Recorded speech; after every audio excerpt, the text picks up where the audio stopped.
புத்தாயா எல்லோருக்கும் காலை வணக்கம்.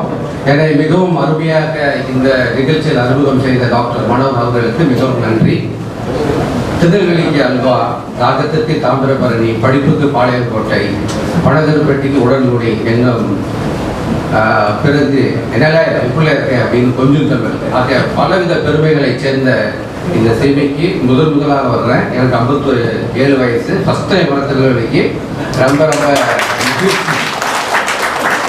இந்த திருநெல்வேலிக்கு வர்றதுக்கு முன்னாடி நேற்று வீட்டில் இருந்து கிளம்புறேன். எங்கள் வீட்டுக்காரனோட சொல்கிறேன், வினோதி சார்பாக நான் பேச போகிறேன் அப்படின்னு சொல்கிறேன். அவங்களுக்கு சந்தோஷமாக போயிட்டு வாங்க, மறக்காம அல்வா வாங்கிட்டு வாங்க அப்படின்னு சொல்கிறாங்க. நான் வாங்கிட்டு போகணும். அப்படி போகலன்னா மறந்துட்டா என்ன பண்ணுறேன்னு கேட்குறேன். உடனே வந்துட்டு அங்கேயே இருந்துருங்க, வந்த அல்வாவோட வரணும், இல்லை வர வேணாம்னு சொல்லிட்டாங்க. வாணி இந்த திருநெல்வேலி சீமைக்கு அல்வா பெருமை. அதே போல இந்த சீமைக்கு இன்னொரு மண்ணில் மைந்தன் மருத்துவர், அவரும் பெருமை சேர்த்த மருத்துவர். அவரை பற்றி நான் உங்களுக்கு சொல்லியே ஆக வேண்டும். அவருடைய பெயர் அண்ணாச்சின்னு வச்சுப்போம், டாக்டர் அண்ணாச்சி அவர்கள். அவர்கள் இந்த திருநெல்வேலி மண்ணில் தான் பிறந்தார், இங்கு தான் படித்தார். MBBS திருநெல்வேலி மருத்துவக் கல்லூரியில், பிறகு மெட்ராஸ் மெடிக்கல் காலேஜில் MD பட்டம் பொது மருத்துவத்தில் வாங்கிட்டு 1994 தஞ்சாவூர் அரசு மருத்துவக் கல்லூரியில் உதவி பேரரசாக இருக்கிறார். அப்போ நான் 94 திருச்சியிலேருந்து தஞ்சாவூருக்கு இருதய பிரிவில் உதவி பேரரசாக போகிறேன். அந்த காலத்தில் இருதய பிரிவில் நம் இன மருத்துவர்கள் ஒரு 3-4 பேர் தான் இருப்பாங்க. எங்கள் பேர் சொன்னாவே தமிழ்நாடு ஃபுல்லாக தெரியும். ஆக நான் திருநெல்வேலி தஞ்சாவூர் ஜாயின் பண்ணுறதுக்கு முன்னாடியே என்னுடைய சரித்திரம், பூகோளம், ஜாதகம் எல்லாம் முன்னாடியே போயிடுது.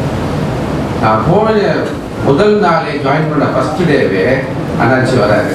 வந்துட்டு, பிரதர் நானும் நீங்கள் உறவின் முறை அப்படிங்கிறார். சரி சார் அப்படிங்கிற. என்ன பிரதர் உறவின் முறைங்கிற, நீங்கள் சார் போகிறதுறீங்க. சரி அண்ணாச்சி.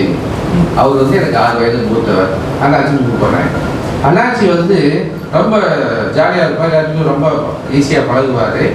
எப்பயும் தஞ்சாவூர் மருத்துவக் கல்லூரியில் ஒரு சூட்கேஸ் வச்சுட்டு அலைவார். எம்ஜிஆர் இல்லை, ஜேம்ஸ்வான் மாதிரி. இந்த சூட்கேஸ் கல்ச்சர் எப்படி அவருக்கு வந்ததுன்னா, மெட்ராஸ் மெடிக்கல் காலேஜில் MD படிக்கிற ஸ்டூடெண்ட்ஸ் எல்லாம் ஒரு சூட்கேஸ் வச்சு தான் அலைவாங்க. அதில் என்ன இருக்குன்னா பணம்லாம் இருக்காது. ஸ்டெத்தோஸ்கோப்பு, டார்ச் லைட்டு, இன்ச் டேப்பு, நாங்கள் பேஷண்ட்ஸ் எல்லாம் பரிசோதனை பண்ணோம் இல்லையா, அந்த கருவி இருக்கும். அந்த ஜாமான் இல்லாட்டி வார்டுக்கே போக முடியாது, ப்ரொஃபஸர் தொடச்சி வச்சுருவாங்க. ஆக அந்த சூட்கேஸை வச்சுட்டு தான் MPBTs எல்லாம் ஒரு அழுக்கு போட்டு பஞ்சடிப்பார் கண்ணு பாலடைந்த மகரமார அப்படியே வார்டோட போவாங்க. வார்டு குடிக்கிறவா பேஷண்ட்ஸை குடிக்கிறதுக்கு. ஆக அந்த MBBS MD ஸ்டூடெண்ட்ஸ் இங்கே தூரத்துக்கு மாதிரி தெரியும், அந்த பையன் MD தான் படிக்கிறான்னு. அவ்வளோ பஞ்சத்தில் அடிக்கிட்டு மாதிரி இருக்கும். எல்லாம் நொந்து நூடுல்ஸ் ஆகி தான் நாங்கள் இங்கே வர MD படிச்சுட்டு நீங்களாம் நினைச்சிருப்பீங்க டாக்டர்ஸ் பல இருப்பாங்க, காலையில் இருப்பாங்கன்னு சொல்லிட்டு. ஆனால் இந்த MD MS படிக்கிற காலத்தில் நாங்கள் பட்டப்பாடு ரொம்ப கஷ்டம். நம்ம அண்ணாச்சிருக்காரு தஞ்சாவூரில் அப்படி கிடையாது, ரொம்ப ஜாலியாக இருப்பார். இந்த சூட்கேஸும் அவரும் பிரியவே மாட்டாங்க. ஏன் பிரிய மாட்டாங்கன்னு சொல்கிறேன். ஒரு சமயம் எங்கள் டியூட்டி ரூமில் நாங்கள் டியூட்டி டாக்டர்ஸில் உட்காந்து பேசிகிட்டு இருப்போம், தலையெல்லாம் சீவிட்டு வார்டுக்கு போவோம். ஒரு சமயத்தில் ஒரு டேபிள் மேலே அந்த சூட்கேஸ் வச்சுருக்காரு. நான் வார்டு போகிறதுக்காக அண்ணாச்சி தலை சீவணும், சீப் எடுக்கிறேன் அப்படின்னு சொல்கிறேன். சீப் எடுக்க கையை வைக்கிறேங்க, எங்கிருந்து வந்தாலும் படாது கையை அடிச்சு உடச்சி அப்படியே சூட்கேஸ் எடுத்து இப்போ விட்டுட்டு போகிறாரு. எனக்கு சங்கடமாக போச்சு. எப்பயுமே அண்ணாச்சி பாசமாக இருப்பாரு, இப்படி ஏன் பிஹேவ் பண்ணுறாரு அப்தாமல அப்படின்னு ஒரு சங்கடம். மறுநாள் முடிச்சிட்டேன். என்னன்னாச்சு, சூட்கேஸ்லாம் தங்கமாக வச்சுருக்கீங்க, காமிக்க மாட்டீங்கன்னு சொன்னேன். அவர் உடனே சூட்கேஸ் எல்லாம் பார்க்கணுவா அப்படின்னு கை பிடிச்சிருச்சு போகிறாரு. தனியாக ரூமுக்கு போயிட்டு தொடர்ந்து காமிக்கிறாரு. இப்போ பார் அந்த சூட்கேஸில் என்ன இருக்குன்னு நீங்கள் நினைக்கிறீங்க, இதுதான் இருக்குது. அடுத்தது அருவா கிளைமேக்ஸ் ஆன்டி கிளைமேக்ஸ் ஆயிடுச்சு. அப்புறம் சொல்றாரு, திருநெல்வேலியில் காரணான்னு அன்பா பேசினா அல்வா, அம்பா பேசினா அதுவா பேசு. அப்படியே ஒரு வீட்டுக்கு போயிட்டு அண்ணாச்சி அப்படிங்க. அப்புறம் சொல்றாரு அவருடைய கதையை எப்படி அல்வா அண்ணாச்சி அருவா அண்ணாச்சி அம்மாதான்னு அவருடைய கதையை சொல்றாரு. தொடர்ச்சி நாளில் தஞ்சாவூர்ல சேர்றப்ப ஒரு பெண்ணை பார்த்து காதல் திருமணம் செய்யறாரு. அந்த பெண் டாக்டர் கிடையாது, ஒரு மிடில் இன்கம் குரூப், ஆனால் வேற ஜாதி மதவர். பிரச்சனை ஆரம்பிக்குதா? பெண்ணு வீட்டில் பிரச்சனை, ஆனால் ரிஜிஸ்டர் மேரேஜ் பண்ணிக்கிறாங்க. பண்ணிட்டு கல்யாணம் பண்ணுறாங்க. ஆனால் பெண் வீட்டில் வந்து அவன் என்ன பண்ணுறான், துரத்துறான், ஆளை வச்சு அடிக்க ட்ரை பண்ணுறான். நினச்சிட்டு வர திருநெல்வேலி சிங்கம் இல்லை, வாழை கத்தி எடுக்கல, நானும் கத்தி எடுக்கிறேன், அலுவலகம் எடுக்கல, அலுவலகம் எடுக்கிறேன். ஆக தஞ்சாவூர் மருத்துவக் கல்லூரியில் சூட் கேஸில் வச்சுட்டு சுற்றுற ஒரே டாக்டர் நினச்சிட்டாங்க. இந்த அனாசிக்கு என்ன குறை? படிப்பு இல்லையா, பண்பு இல்லையா, அறிவு இல்லையா, ஆற்றல் இல்லையா, அந்தஸ்து இல்லையா, எல்லாம் இருந்தது. என்ன பிரச்சனை? தீண்டாமை. தீண்டாமை பிரச்சனைலாம் தான் எம்டி டாக்டருக்கு இவ்வளவு பிரச்சனை. சரி, இது வந்து 1994 நடந்தது. அடுத்தது இந்த நிலை மாறிவிட்டதா? இல்லை. 2017 என்னுடைய மருத்துவக் கல்லூரி, திருச்சி அரசு மருத்துவக் கல்லூரியில் என்னுடைய மாணவர் எம்எஸ் படிக்க ஜாயின் பண்றார். முதல் ஆண்டு 3 வருட படிப்பு. அங்க ஒரு ஹவுஸ் கொண்டு வருது, பேசுறாங்க, பழகுறாங்க, கல்யாணம் பண்ண ஆசைப்படுறாங்க. என்ன பிரச்சனை? பையன் நம்ம பையன், பொண்ணு வந்து தஞ்சாவூர். எந்த குரூப்பு? K, Kallur group. பொண்ணுடைய அப்பா டிஎஸ்பி. பிரச்சனை வருதா? வருது. ஆனா அந்த பொண்ணு ரொம்ப தீவிரமா இருக்கு, இந்த பையன் தான் கல்யாணம் பண்ணுவேன் அப்படின்னு பிளேட் எடுத்து கத்தி வச்சு கட் பண்ணுதுங்க. என்ன பண்ணுவான் பையன்? ரெஜிஸ்டர் மேரேஜ் பண்றாங்க. இனி 6 மாசம் தான் இருக்காங்க. 7வது மாசம் பொண்ணு வந்து அப்பா வீட்டுக்கு போறேன்னு சொல்லிட்டு போகுது. 8வது மாசம் டைவர்ஸ் நோட்டீஸ் வருது. 1 வருஷத்துல டைவர்ஸ். இந்த பையனுக்கு என்ன பிரச்சனை? படிப்பு இருக்கு, எம்எஸ், ரொம்ப கிடைக்கக்கூடிய படிப்பு, அறிவு இருக்கு, ஆற்றல் இருக்கு, பணம் இருக்கு. என்ன பிரச்சனை? சீண்டாமை. சரி, இதை விடுங்க. மூணாவது எம்எஸ் டாக்டர், அவரும் இந்த திருநெல்வேலி மணியின் மைந்தர் வந்திருக்காரு, டாக்டர் மரியராஜ். மரியராஜ் வந்து இந்த மண்ணின் மைந்தர் எங்க போறாரு? மெரிட் மூலம் நீட் எக்ஸாம் எழுதி குஜராத் அகமதாபாத்துக்கு medical college, government medical college போறாரு. எதுக்கு போறாரு? எம்எஸ் பட்டம் வாங்க. அங்க போய் 3 வருடம் படிக்க வேண்டும். ரிசர்வ் கேண்டிடேட் என்ற ஒரே பாவத்தினால் அவருடைய ப்ராசஸ்ல என்ன பண்றாங்க? அவரை வந்து அவமானப்படுத்துறாங்க, கேவலப்படுத்துறாங்க. எங்க? எல்லா ஸ்டூடெண்ட்ஸ் முன்னாடி சான்ஸ் ஆபரேஷன் கொடுக்க மாட்டேங்கிறாங்க. அவங்க யூனிவர்சிட்டி எக்ஸாமே அனுப்ப மாட்டேங்கிறாங்க. இந்த மன உளைச்சலினால் அவர் என்ன பண்றாரு? தற்கொலைக்கு முயற்சி பண்றாரு. ஆனால் தோற்கவில்லை. இதுல கொடுமை என்னன்னா, அந்த டிபார்ட்மெண்ட்ல நிறைய நம்ம ப்ராசஸ் இருக்காங்க, நம்பின ப்ராசஸ் இருந்தாங்க. ஆனா யாரும் அவருக்கு உதவிக்கு வரவில்லை. உதவிக்கு வந்தது எல்லாமே நம் இன ஜாதி தலைவர், குஜராத் தலைவர்கள் தான், பொலிட்டிக்கல் லீடர்ஸ் தான். இந்த போராட்டத்தை எல்லாம் மீறி எக்ஸாம் எழுத விடல, கோர்ட்ல கேஸ் போட்டு இன்று ஜெயித்து பாண்டிச்சேரி ஜிப்மர்ல உதவி பேராசிரியர் இருக்கிறார் டாக்டர் மரியராஜ். இங்க வந்திருக்காரு, தெரியும் வந்திருக்காரு.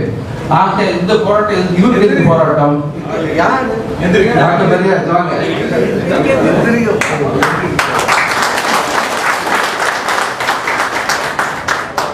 ஆக நம் மருத்துவர்கள் 3 பேர், எம்டி, எம்எஸ், எவ்வளவு அறிவு இருக்கு, ஆற்றல் இருக்கு, எல்லாம் வந்து ஒரே பிரச்சனை. 1994 இருந்து 2018 வரைக்கும் தொடர் கதையா ஆயிட்டு இருக்கு.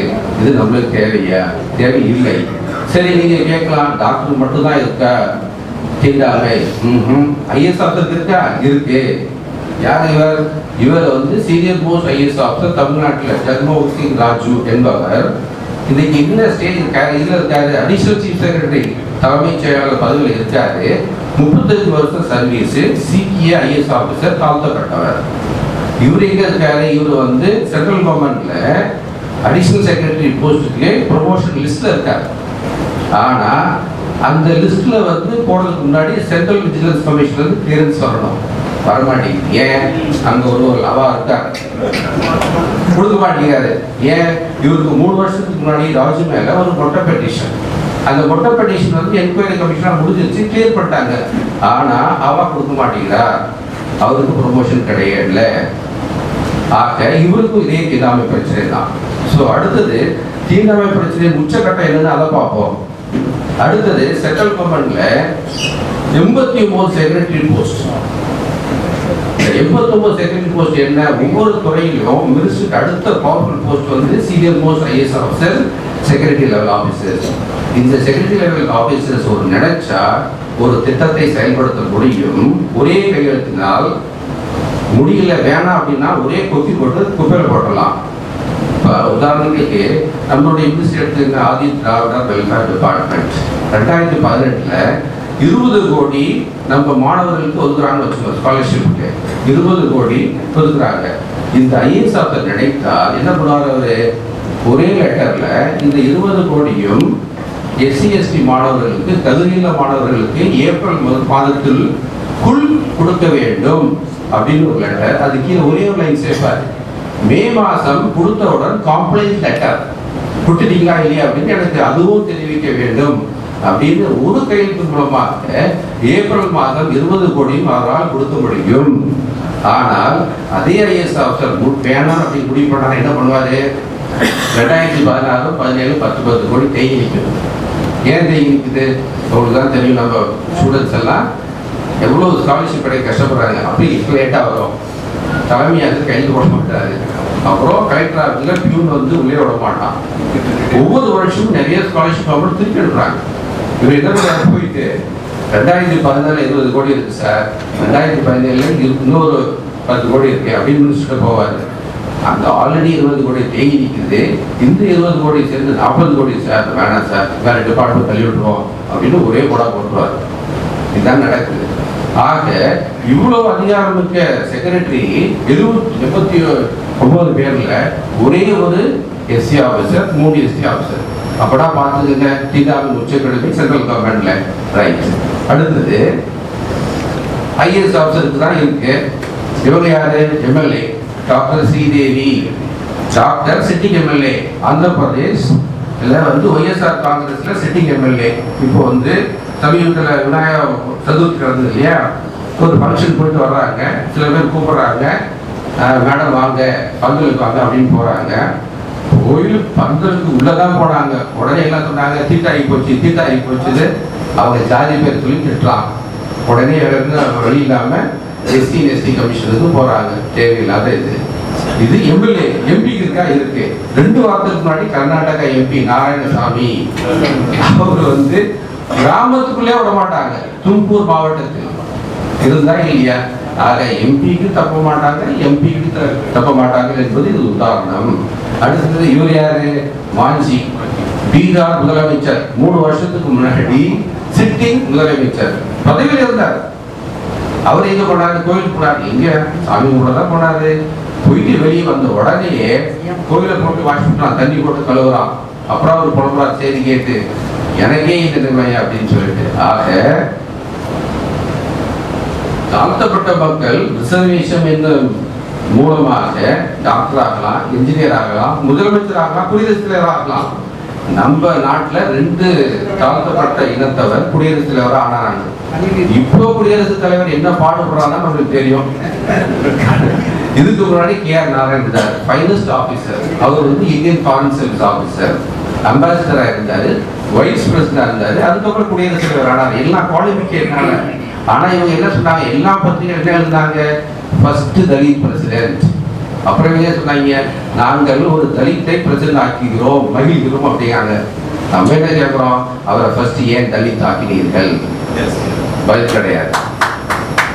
ஆக நம்மளுக்கு எவ்வளவுதான் டாக்டர் இன்ஜினியர் ஆனாலும் இந்த திறமையில் இருந்தால் தீண்டாமை முன் அடிபட்டு போகும் என்பது இதுவே உதாரணம்.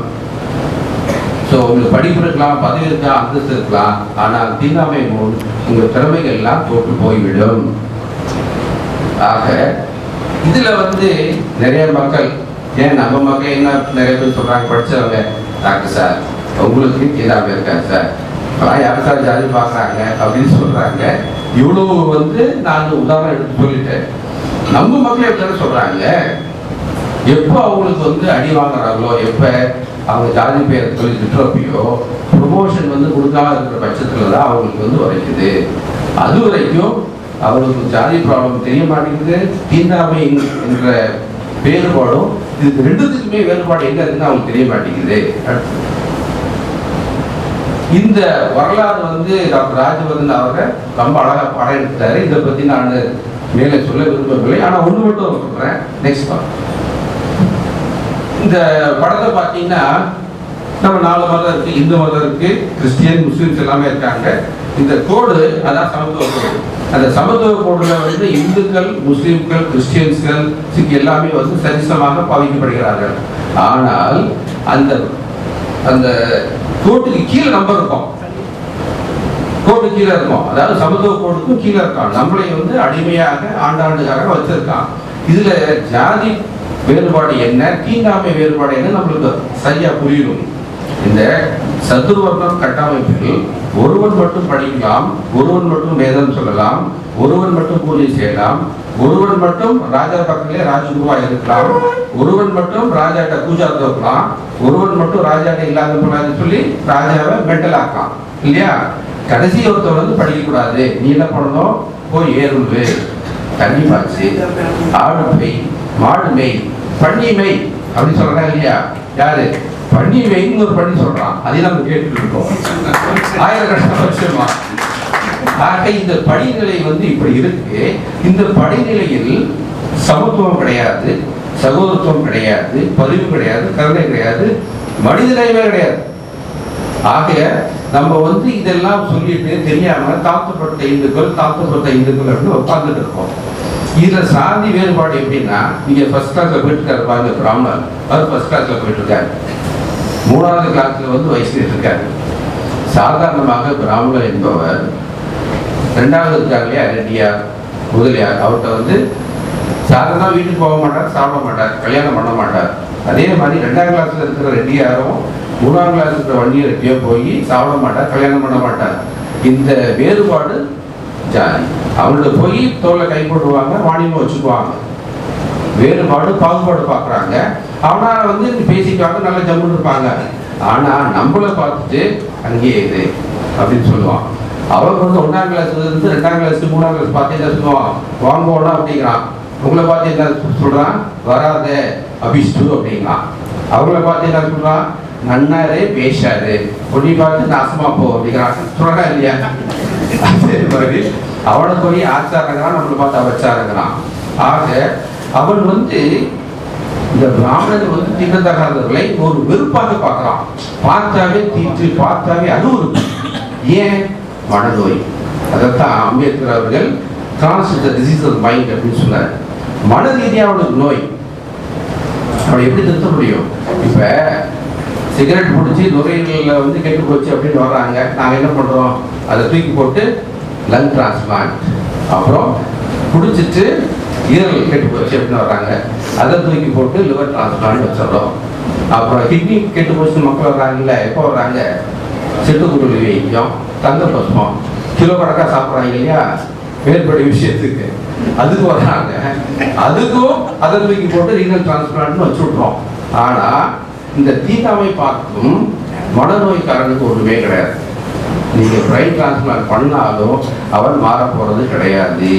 ஏனென்றால் இந்துக்கள் எங்கெங்கெல்லாம் போகிறாங்களோ ஜாதி பின்னாடியே கூட்டிகிட்டு போகிறாரு. அமெரிக்காவுக்கு போகிறாரு, ஜாதி கூட்டு போகிறாரு, லண்டன் போகிறாரு, ஜாதி பார்க்குறாரு, கனடாவுக்கு போகிறாரு, ஜாதி பார்க்குறாரு. ஆகையினால இந்த தீண்டாமை என்பது மனநோய். எங்கெல்லாம் இந்துக்கள் இருக்காங்களோ அங்கெல்லாம் ஜாதி இருக்கு. ஸோ இந்தியாவில் இந்துக்கள் தான் ஜாதி, ஜாதி தான் இந்து என்று சொன்னால் அது தப்பே கிடையாது. ஆக இந்த 4 வர்ண சிஸ்டத்தில் நம்ம தான் அடிமைப்பட்டு கிடைக்கிறோம். இதற்கு இங்கதான் வழி, ஒரே வழி. சில பேர் சொல்றாங்க இந்த கீழே இருந்து போராடு அப்படிங்கிறாங்க. நீங்க தான் டாக்டர் ஆயிட்டீங்க சார், இன்ஜினியர் ஆயிட்டீங்க, ஐஏஎஸ் ஆஃபீஸர் ஆயிட்டீங்க, நீங்க போய் அவங்களை போய் பேசி பாருங்க, பழகி பாருங்க, போராடுங்க அப்படின்னு சொல்றாங்க. அவன் தான் மனநோயெல்லாம் மென்டலா இருக்கான், அவனுக்கு பேச முடியுமா? அவரு ஏசி ரூம்ல உட்காந்து சேர் போட்டு உட்காந்துருக்காரு. நம்மளும் போய் உள்ள விடுவாரா? உள்ள விட மாட்டார். அவங்க வந்து நம்மள அருவருப்பா பார்க்கறான். நம்ம போய் எம்பிபிஎஸ் சேர்றப்ப இப்ப மரியராஜ்க்கு என்ன ப்ராப்ளம்? அவங்க ப்ரொஃபஸரு, இவருக்கு என்ன தகுதி இல்லை, இவரு நல்லா படிக்கிறாரு, நல்லா சர்ஜரி பண்றாரு, இப்ப என்ன ஜிப்பர் பாண்டிச்சேரியில எல்லா சர்ஜரி பண்றாரு, அவரு திறமை இல்லையா? அவருக்கு என்ன ப்ராப்ளம்? ஏன் மரியராஜ் வந்து எம்பிபிஎஸ் எப்படி படிக்க முடியும், எம்எஸ் படிக்க முடியும் அப்படின்னு அவங்களுக்கு அவ்வளவு வெறுப்பு. அதானே ட்ரெயின்ல போறோம், நல்லா ஜாலியா பேசிட்டு போறோம். உங்களுடைய ஜாதி தெரியாத வரைக்கும் அவர் நல்லா அருமையா பேசுறாரு. ஜாதி தெரிஞ்சவங்க அவர் மூஞ்ச பாருங்க, ஏன் ஒரு ரியாக்ஷன், அவர் ஏமாற்றப்பட்டாராம், நம்ம ஏமாத்திட்டோமா? ஆகா, இந்த தாக்கப்பட்டவர்கிட்ட இவ்வளவு நேரம் பேசிட்டு இருக்கோம், டீ வாங்கி குடிச்சிட்டோம், பண்டு வாங்கி தின்னுட்டோம் அப்படின்னு பேசுறாரு. அதுதான் தீண்டாமை. இது நம்மளுக்கு புரிஞ்சுக்கணும். ஆக இதற்கு ஒரே வழி என்ன? நிரந்தர வழி. அவனை போய் பேசி பார்க்க முடியுமா? முடியாது. நிரந்தர வழி இடமாறுங்கள். எங்க போகணும்? Go back. Next. Yes. திரும்புதல். இன்னொன்று. இன்னொன்று. One more. One more. Yeah. இப்போ நம்ம இந்த ஓகே, இந்த சமத்துவத்தோடு கீழே இருக்கும். இங்கிருந்து நாம் போக வேண்டும். நாம் கூண்டோடு தாய் மதம் திரும்ப வேண்டும். நம்ம எல்லாம் பூர்வீக பௌத்தர்னு அன்னையிலே சொல்லிட்டாரு இல்லையா? ஸோ தாய் மதம் திரும்ப வேண்டும். எதுக்கு திரும்ப வேண்டும்? சுதந்திரம். ஃபர்ஸ்ட் எடுத்தோட சுதந்திரம். நீங்க திரும்பின உடனே உங்களுக்கு ஒரு விளக்கணம் அமைச்சிடுறாங்க. நீங்க ஒரு மதம், பௌத்த மதம், அது ஒரு மதம் கிடையாது, மார்க்கம், சிறந்த வாழ்வியல் முறை. ஸோ தண்டையில இருந்து ஃபர்ஸ்ட் வெளியில வர்றீங்க. ரெண்டாவது உங்களுக்கு சமத்துவ கோட்டுக்குள்ள வந்துடுறீங்க. So Hindus, Muslims, Christians, Buddhist எல்லாம் ஒரே லைன்ல போகும். இப்ப நம்ம புத்திஸ்ட் வந்துட்டாங்கன்னா நம்மள இந்துக்கள் தாழ்த்தப்பட்டவர்களாக பார்க்க முடியாது, ட்ரீட் பண்ண முடியாது.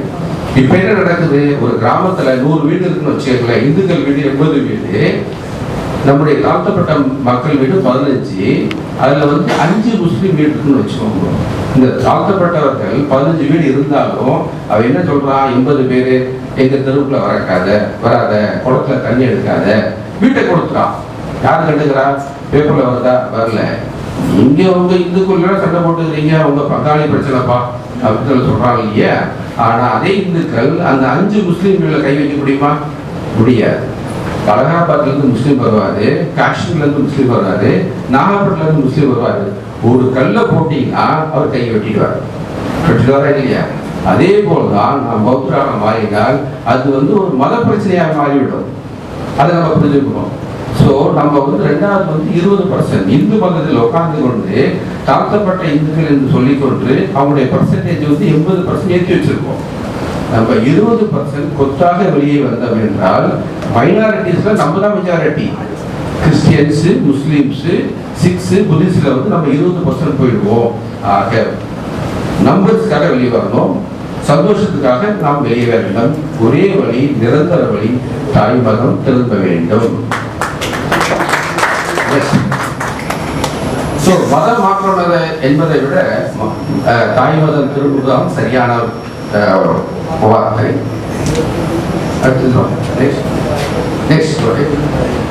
ஆக பௌத்தம் ஏற்றால் என்னென்ன மாற்றங்கள்? ஒரு தனி மனிதனுக்கு என்ன?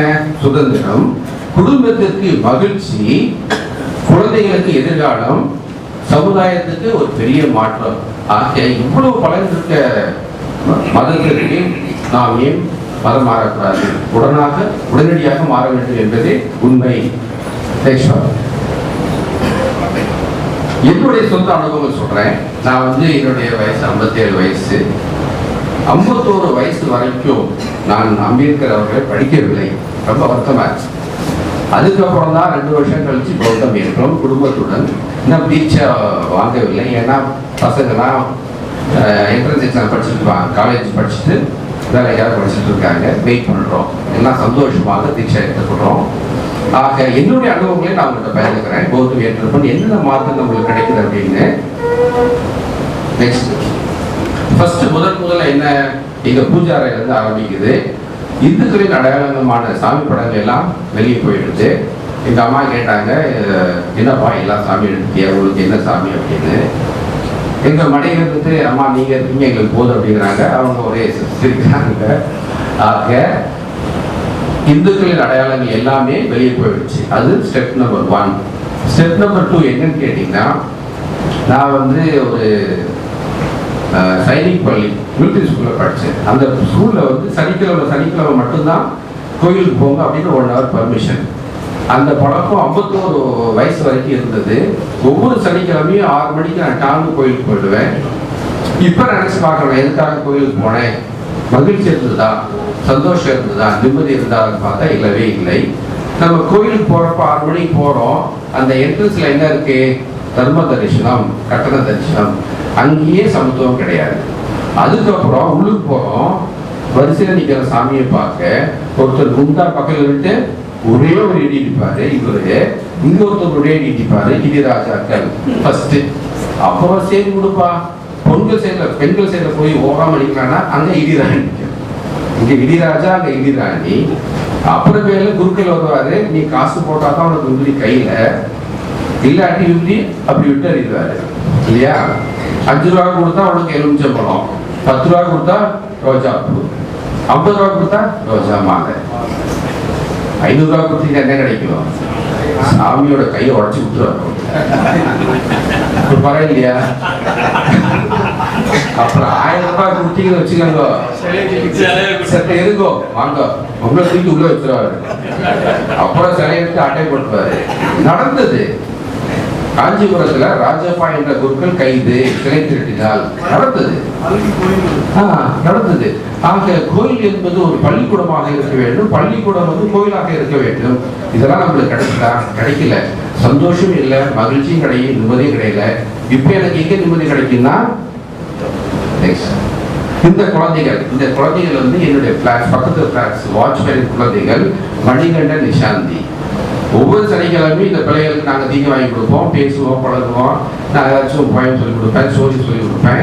அது வந்து நான் வந்து அதை பாப்பான்னு கூப்பிட்றேன், சார்ந்து கூப்பிட்றேன். ரொம்ப சந்தோஷமா இருக்கும். இந்த கஜா பேர் வந்து இல்லையா, அப்போ வந்து நான் என்னுடைய தமிழ் பேப்பர் வந்து படிக்க சொல்றேன், பாப்பா படி பாப்பான்னு. அது தலைப்பு என்னன்னா, வங்கக்கடலில் காற்று அழுத்தம் இருந்ததுங்க. அது எப்படி படிக்குது? வங்கக்கடலில் காற்று முத்தம்னு படிச்சது. நான் பாப்பா சரியா படி பாப்பாடா. திரும்பி வங்கக்கடலில் காற்று முத்தம்னு படிச்சது. நான் வாங்கி படிக்கிறேன் அப்படின்னு சொல்லிட்டு நான் படிக்கிறப்ப நீ படிக்கணும்னு சொன்னேன். சரின்னு சொல்லிச்சு. நான் என்ன படித்தேன்? வங்கக்கடலில் காற்று முத்தம் நச்சு நச்சுன்னு கொடுத்தது படித்தேன். அது திருப்பி வங்கக்கடலில் காற்று அழுத்தம் நச்சு நச்சுன்னு கொடுத்தது படிக்குது. இந்த சென்டர் பாருங்க, யாழிலிருந்து பிள்ளையிலிருந்து மலையிலிருந்து சொல்லி கேளாதா? உங்களுக்கு எவ்வளவு சந்தோஷமா இருக்கு. உங்களுக்கு எவ்வளவு மென்டல் டிப்ரெஷன் இருந்தாலும் ஏதாவது ஒரு குழந்தைகள் போய் 10 நிமிஷம் பேசுங்க, ஜாலியா இருக்கும். ஆக எனக்கு இப்போதைக்கு கோயிலுக்குலாம் நான் போறதில்லை. ஒவ்வொரு சனிக்கிழமையும் 1/2 மணி நேரம் இந்த குழந்தைகள் விளையாட்ட போதும், எனக்கு சந்தோஷம். எங்கேயும் வர வேண்டாம். உங்களுக்கு மன நிம்மதி மகிழ்ச்சி எல்லாம் எங்கிருந்தோம், நேரம் இன்டர்நெட்லேயே வந்துடும், வாட்ஸ்அப்லேயே வந்துடும். இது மாதிரி நல்ல இந்த செய்தியெல்லாம் பண்ணீங்கன்னா ஆக உங்களுடைய சிந்தனைகள், செயல்கள், சொற்கள், செயற்கள் எல்லாமே சுற்றி இருக்கிற மக்களுக்கு ஒரு நன்மை பண்ணி மகிழ்ச்சி கொடுத்துச்சுன்னா நீங்க எங்க கோயிலுக்கு போக வேணாம் சார். அதான் உண்மை. அடுத்தது பௌத்தம் ஏற்றப்ப நாம் என்ன பண்றோம்? தினமும் புத்தவனை சொல்றோம். இது வந்து ஒரு கட்டாயம் செய்ய வேண்டிய கடமை. அப்புறம் என்ன பண்றோம்?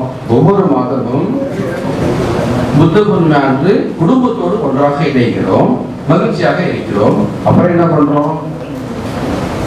புத்த ஞான பயிற்சி எடுக்கிறோம், நல்ல பழக்கம் எல்லாம் கேட்டுக்கிறோம். இது மாதிரி தேவையற்ற போராட்டம்லாம் பண்ண மாட்டோம்.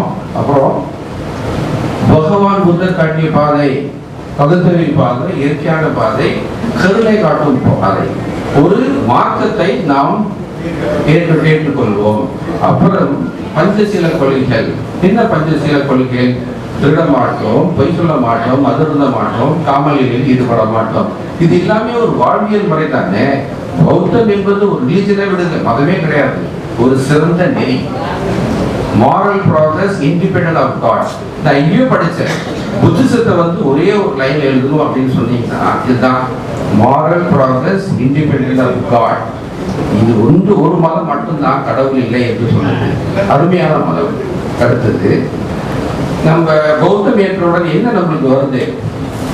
பயம் போயிடுது, பக்தி போயிடுது, மூடப்பழக்கெல்லாம் போயிடுது, பகுத்தறிவு ஃபர்ஸ்ட் வருது. அது வந்த உடனே என்ன பண்றோம்? இது மாதிரி மனசாட்சியே இல்லாம நடு ரோட்ல பூசணிக்காய உடைக்க மாட்டோம். அப்படி உடைச்சா நம்மளுக்கு என்ன தெரியும்? ஒருத்தர் வந்து 2 வீலர்ல விழுந்து மண்டை உடஞ்சி போறோம், என்ன ஆகும்? இது மாதிரி மூடப்பழக்கத்தை நம்ம பண்ணவே மாட்டோம். அடுத்து இது மாதிரி இது காது குத்துக்கு சீர் வரிசை. இந்த சீர்ல என்ன பாருங்க, தட்டுல பூவும் பழமும் பழம் தான் இருக்கணும். இதுல என்ன இருக்கு? டாஸ்மாகுடைய எல்லா பிராண்ட் இருக்கு. இதை கூட அந்த பேக்ரவுண்ட் மியூசிக் வந்து சீரு சனம் தான் சாதி சனமும் அப்படின்னு அந்த பேக்ரவுண்ட் மியூசிக். அவங்க சீரு சனமும் சாதி சனமும் ஒண்ணா. அப்படின்னா பாருங்க, சாராயமும் சாதியும் ஒண்ணா. இதெல்லாம் தொடவே மாட்டோம். பிறகு இது பாருங்க, 2 தவக்கலை. ராஜவர்தன் சொன்ன மாதிரி 2 தவக்கலை மூடப்பழக்கத்தினால் போப்பாங்க. 2 தவக்கலை தெரியுதா? ஆம்பளை தவக்கலை, பொம்பளை தவக்கலை. குண்டா இருக்குது ஆம்பளை தவக்கலை, அதுக்கு பொட்டு வர வச்சிருக்காங்க பாருங்க.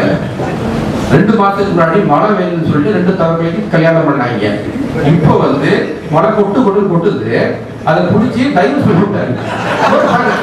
டைவர்ஸ் பண்றதும் மென்டல் கேஸ்னால தான்.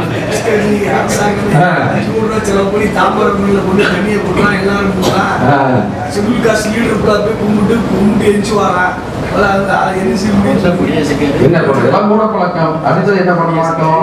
இது மாதிரி சந்திராயனுக்கு ராக்கெட் விடுவோம். ஆனா எல்லா புக்கையும் படிச்சு கால்குலேஷன் பண்றதா ராக்கெட் விடுவோம். அதை விட்டுட்டு ராக்கெட்டை வச்சுக்கிட்டு பக்கத்துல சூடத்தை கொடுக்க மாட்டோம். புதுசா என்ன ஒரு பட்டாளம் வெடிக்குமா இல்லையா? அதெல்லாம் பண்ண மாட்டோம். அப்புறம் பௌத்த வேற்றுடன் 3க்கு குறைஞ்சது பண்ணுங்க. 1 வந்து புத்தகம் பண்ணணும், 2வது வந்து ஒவ்வொரு மாசம் புத்த பௌர்ணமியை வந்து எல்லாரும் ஒன்றிணைக்க வேண்டும், 3வது தியான பயிற்சி.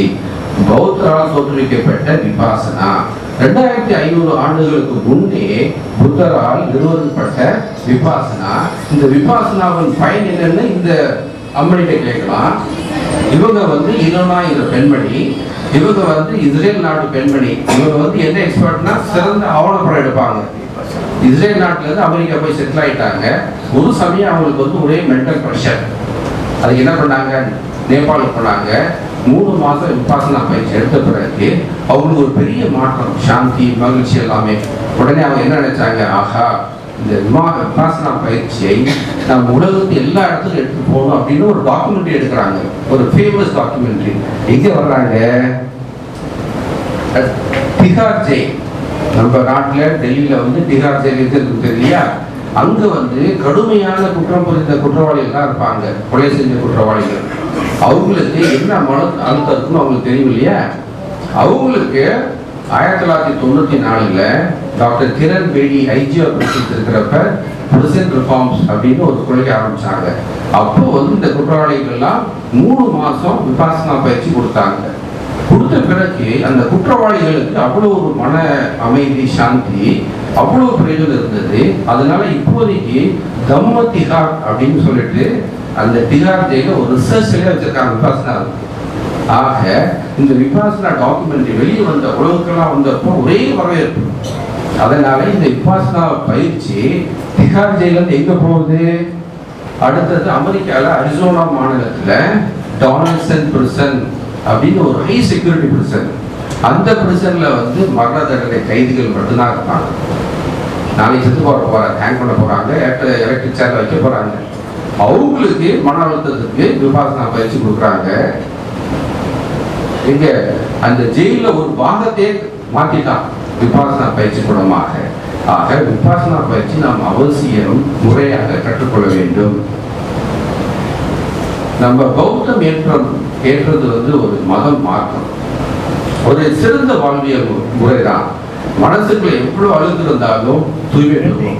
பௌத்தம் ஏற்றவுடன் நம்மளுக்கு ஒரு புதிய மாறுதல். அதான் அன்னைக்கு அம்பேத்கர் சொன்னார், நான் புதிய மனிதனாக உணர்கிறேன் அப்படின்னு. பௌத்தம் ஏற்றவுடன் மன ரீதியாக தூய்மை, உடல் ரீதியாக வலிமை கிடைக்கும்.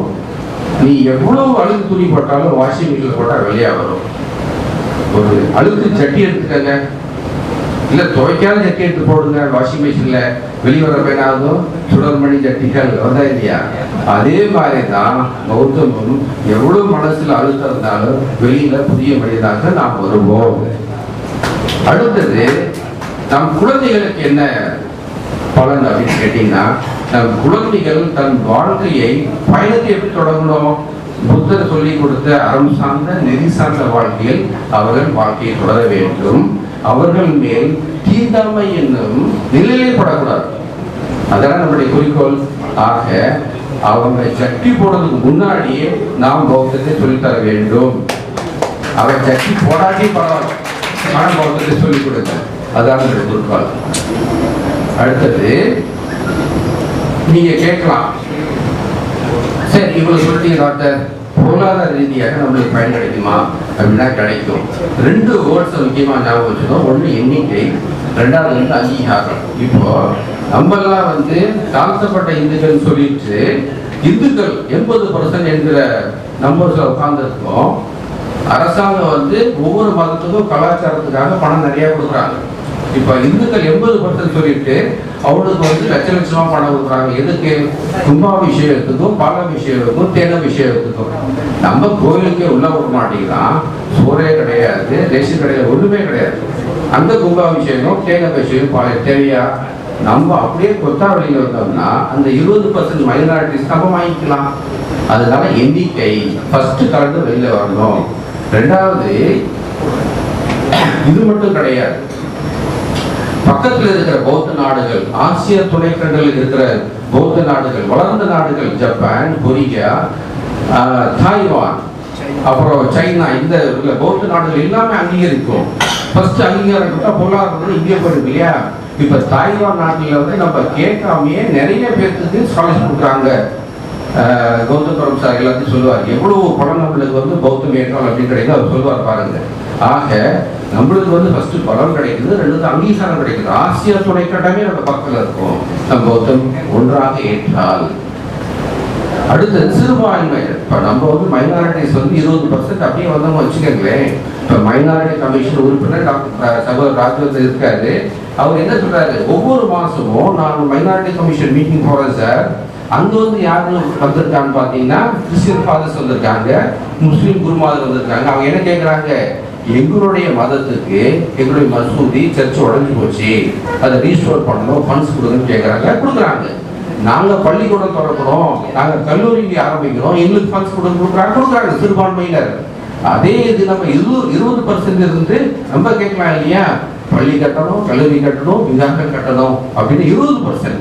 ஸோ மைனாரிட்டிஸ்ல நம்ம தான் மெஜாரிட்டி அப்படின்னா பார்த்துக்கோங்க பொருளாதாரம் எங்க போகும்னு சொல்லிட்டு. ஆக கட்டாயம் பொருளாதாரத்தில் நம்ம வேற லெவலுக்கு போயிடுவோம். அடுத்தது இது பாருங்க, ஜாதி ரீதியாக வியாபாரம். ஒவ்வொரு ஊர்லயும் ஐயர் பண்ணு வைக்கிறாரு, கேக் விற்கிறாரு. அதுக்கப்புறம் ஊறுகாய், மாம்பழம் ஐயங்கார் ஊறுகாய், நாடார் மெஸ்ஸு, தேவர் மெஸ்ஸு, ஆச்சி மசாலா அப்படின்னு ஜாதி பெயரால வியாபாரம் நடக்குது. இதே இது நாம் இருக்க முடியுமா? தேன் வைங்க, பால் வைங்க, பல்ல தேன், பறையர் பால். இப்ப முடியாது. அமிர்தமே வைங்க, எவ்வளவு வந்து வாங்க மாட்டான். இதே இது நீங்க பேரை மாத்தி சித்தார்த்தா பால், கௌதம் தேன் அப்படின்னு பாத்தீங்க வருவான். பொருளாதார ரீதி உங்களுக்கு வந்து பலன் கிடைக்கும். மூணாவது, நம்ம தாழ்த்தப்பட்டவர்கள் பாதி பேர் வறுமை கோடு கீழே இருக்காங்க. ஏன்? ரெண்டே பிரச்சனை தான் சார். ஒன்று டாஸ்மாக், ரெண்டு கோயில். நிறைய பேர்த்துக்கு டாஸ்மாக் தான் போய், நிறைய பேர்த்துக்கு கோயில் தான் டாஸ்மாக். ஏன்னா ரெண்டு சமாச்சாரமே போதை கொடுக்கக்கூடிய சமாச்சாரம். டாஸ்மாக்ல போய் குடிச்சா போத, கோயில போய் கும்பிட்டா போத. அதானே கோயில் எப்படி ஆரம்பிக்கிறாங்க? விழாக்கள்ல ஆரம்பிக்கிறதே சாராயத்தில் ஆரம்பிக்கிறாங்க. எதுல முடியுது? சண்டையில் முடிகிறது. நீங்க ஒவ்வொரு விழாக்கள், திருவிழா, காது குத்து, கல்யாணம், எல்லா சடங்குமே இப்ப சாதாரண ஒரு தொழிலாளி வந்து ஒரு காது குத்து வச்சாருன்னா 100 பேரை சாப்பாடு கூப்பிடுறாரு. எவ்வளவு செலவு? சாப்பாடு செலவு, அப்புறம் சாராய செலவு, டாஸ்மாக் செலவு, வட்டிக்காக கடன் வாங்கி அவரு விழா நடத்துறாரு. இது தேவையா? சாஸ்திரங்கள் சம்பிரதாயம் போனாவே பாதி செலவு உங்களுக்கு மிச்சம். அப்புறம் டாஸ்மாக், நீங்க டாஸ்மாக்ல வந்து பாத்தீங்கன்னா 10 பேர்ல ஒரு 3 பேர் நம்ம மக்கள் இருக்காங்க. ஒருத்தர் வந்து ஒரு நாளைக்கு 300 ரூபாய் செலவு பண்ணாரு, சம்பாதிச்சாருன்னா 200 ரூபாய் வீட்டுக்கு கொடுக்குறாரு. குறைஞ்சது சொல்றேன், 100 ரூபாய் டாஸ்மாக் போகுது. அப்ப அவர் டாஸ்மாக் போகணும்னு வச்சுக்கோங்க, ஒரு மாசத்துக்கு 3000, ஒரு வருஷத்துக்கு 3600, ஒரு 36,000. அப்படின்னா பார்த்துக்கங்க பொருளாதாரம். தானா இங்கே போயிடுமா இல்லையா? நம்ம மக்களை வந்து நீங்க டாட்டா பில்லா ஆக்க முடியுமா? முடியாதா? நம்ம எல்லாம் சொன்னோம், தம்பி வா, நீ டாட்டா ஆகணுமா, பில்லா ஆகணுமா, வா, எனக்கு 2 உறுதிமொழி கொடு, டாஸ்மாக் போக மாட்டேன், கோயிலுக்கு போக மாட்டேன் அப்படின்னு சொல்லி உங்களை நான் டாட்டா பில்லா, பெரிய டாட்டா விளையாடி குட்டி டாட்டாவாக ராஜ்காட்டுன்னு சொல்லுவோமா இல்லையா? நாம் சொல்லுவோம். ஆக பஞ்சசீல கொள்கையில் 5 போதும், இதுல 2மே காலியாயிடும். ஆக பௌத்தம் என்ற பிறகு பஞ்சசீல கொள்கையை படித்தால் மட்டும் போகாது, கடைபிடிக்க வேண்டும். இது ஒரு இன்னொரு அனுபவம், சொந்த அனுபவம். 15 வருஷத்துக்கு முன்னாடி நான் ஒரு புது வீடு வாங்கி காட்டினோம். அப்புறம் என்ன பண்ணுவோம், அப்போ வந்து டாக்டர் பாலசுப்ரமணியன் என்பவர் தீவிர முருக பக்தர், முருட பக்தர். அப்போ வந்து கிரகப்பிரசம் வைக்கணுமா இல்லையோ, வச்சுட்டோம். குருக்கள் வந்து எனக்கு தெரிஞ்ச வந்தாரு, டாக்டர் சார் நீங்க வந்து போய் சாமான்லாம் வாங்க வேண்டாம், நான் வாங்கி தரேன், பணம் மட்டும் கொடுங்க அப்படின்னு ஒரு லிஸ்ட் கொடுத்தாரு. எல்லாமே டஜன் கணக்கில் இருந்தது.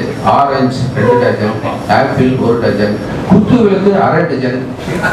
அப்புறம் நான் பார்த்து குருக்கள் ஐயா இது எங்க வீட்டுக்கு மட்டும் தானே கிரகப்பிரவேசம், சீட்டு கிடையாது அப்படின்னா. டாக்டர் சார் இதெல்லாம் சொல்லாதீங்க, தெய்வ குத்தமாய் விடுவோம் இல்லையோ அப்படிங்கிறாரு.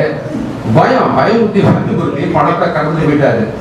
அப்புறம் காலையில 5 மணிக்கு வந்தாரு, ஒரு பெரிய மூட்டை கொண்டு வந்தாரு, பூஜை சாமான் எடுத்து வச்சாரு, நீட்டா வச்சாரு. ஆப்பிள் ஆரஞ்சு எல்லாம் ஹை குவாலிட்டி விளக்கெல்லாம். நான் வீட்டுக்காரங்க சொன்னேன், பத்தியா கொடுத்த வேலை நல்லா சின்சியரா வேலை செய்றாரு, பங்க்சரா வந்துட்டாரு அப்படின்னு பெருமையா சொல்றேன். 45 நிமிஷம் வேலையெல்லாம் சொல்றாரு, ஒரே வீட்டில் போக மாட்டலாம். பூஜை முடிகிறப்ப என்ன பண்ணாரு, ஒரு தட்டுல ஒரே ஒரு ஆரஞ்சு ஒரே ஒரு ஆப்பிள் எடுத்து உரமா வச்சாரு.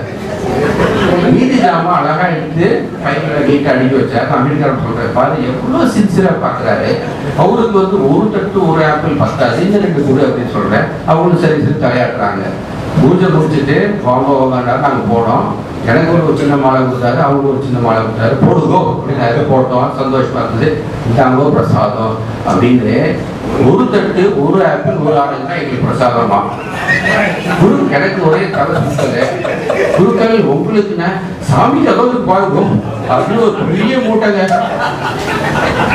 இந்த தலை சுத்தது இன்னும் எனக்கு நிக்கல. மக்கள் கொள்ளை அப்படின்னு கேள்விப்பட்டிருக்கேன், ஆனா பார்த்தது அன்னைக்கு மட்டும்தான். அந்த மூட்டை நிறைய எடுத்து போடாங்க. அந்த போன ஷாக்கு தான் எங்க வீட்டுக்காரமா இந்த படத்தை போட்டாங்க. அவங்களே கவர் பண்ணது 1 மணி நேரம் எடுத்து இந்த படத்தை வந்து குருக்கள் ஐயா இப்படி வந்தாரு, போறப்ப அப்படி போனாங்க. அப்படின்னா பார்த்து இது வந்து நம்ம மூட பழக்கம் தானே. அடுத்தது இது என்ன, இது வந்து பிசினஸ் நெட்வொர்க் இன்டர்நேஷனல் அப்படின்னு ஒரு ஆர்கனைசேஷன். அதாவது சர்வதேச ரீதியாக எல்லா பிசினஸ் மென்னும் ஒரு கூட்டுவாங்க. அது மாதிரி ஸ்டேட் டிஸ்ட்ரிக்ட் லெவலில் கூடுறாங்க. இது வந்து திருச்சியில் நடந்தது. Business BNI, business network international அப்படின்னு. திருச்சி கிளைக்கு வந்து நம் சகோதரர் நடுவில் இருக்கார் பாருங்க, எனக்கு பணம் கொடுக்குறாரு வரைக்கும், அவர் வந்து டாக்டர் பெரியசாமி சாக்கியா என்பவர். இந்த பிசினஸ் நெட்வொர்க் மீட்டிங்ல 1 மணி நேரத்துல 30 பிசினஸ் மேன் வராங்க. யார் யாரும் சொல்றாங்க, டிராவல் ஏஜென்சி, ஃபுட் இண்டஸ்ட்ரி அப்படின்னு 30 பேர் வர்றாங்க. 1 மணி நேரத்துல லேக்ஸ் ஆஃப் ருபீஸ் வந்து டிரான்சாக்ட் ஆகுது. இவருடைய வாடிக்கையாளர் அவருக்கு பேர் கொடுக்குறாரு, போன் நம்பர் கொடுக்குறாரு, அவரு இவருக்கு கொடுக்குறாரு. 1 மணி நேரத்தில் பல லட்சக்கணக்கான வியாபாரங்கள் ஏசுன்னு நடக்குது. அதற்கு எல்லாம் தலைவர் நம் சகோதரர் டாக்டர் பெரியசாமி சாக்கியா. அவர் என்ன சொல்றாரு, நான் பெரியசாமி சாக்கியா டாக்டர், நான் பௌத்தர் அப்படிங்கிறாரு. அவர் பௌத்தர் சொன்னப்ப அந்த மக்களுக்கு எப்படி ஒரு உணர்வு, ஆஹா பௌத்தரா, சந்தோஷம், மகிழ்ச்சி, இவரு திட்ட மாட்டாரு, வரட மாட்டாரு, நேர்மையா இருப்பார் அப்படின்னு, நீங்க தான் தலைவர் அப்படின்னு 6 மாசம் தலைவரை உட்கார வச்சிருக்காங்க. ஆக பௌத்தம் என்ற சொல்லுக்கு மக்கள் மத்தியில் மிகப்பெரிய மதிப்பு இருக்குது என்பது உண்மை, கண்கூடாக பார்த்த உண்மை. நீங்க இறுதியா கேட்கலாம், இவ்வளவு சொன்னீங்க அரசியல் ரீதியாக பலன் கிடைக்கலாமா? கிடைக்கும். இப்போ தமிழ்நாட்டில் 235 எம்எல்ஏக்கள் இருக்காங்க. அதுல வந்து நம்ம எம்எல்ஏக்கள் 45 பேர். இந்த 45 எம்எல்ஏக்களும் பாதி பேர் ஆளுங்கட்சியில இருக்காங்க, பாதி பேர் எதிர்கட்சியில இருக்காங்க. அப்படி சரிட்டு இருக்காங்க. இவங்கெல்லாம் போய் சட்டமன்றத்துல நம்மளுடைய பிள்ளைகளின் ஸ்காலர்ஷிப் பற்றி பேசுறாங்களா? பேச மாட்டாங்க. ஏன் பேச மாட்டாங்க? எலெக்ஷன் டைம்ல எப்படி கேண்டிடேட்ஸ் செலக்ட் பண்றாங்க? நம்ம நாட்டுல ஜனநாயகம் தான் ஓடிட்டு இருக்கு அப்படின்னு சொல்லிட்டு இருக்காங்க. ஆனா என்ன ஓடுது? பணநாயகம்.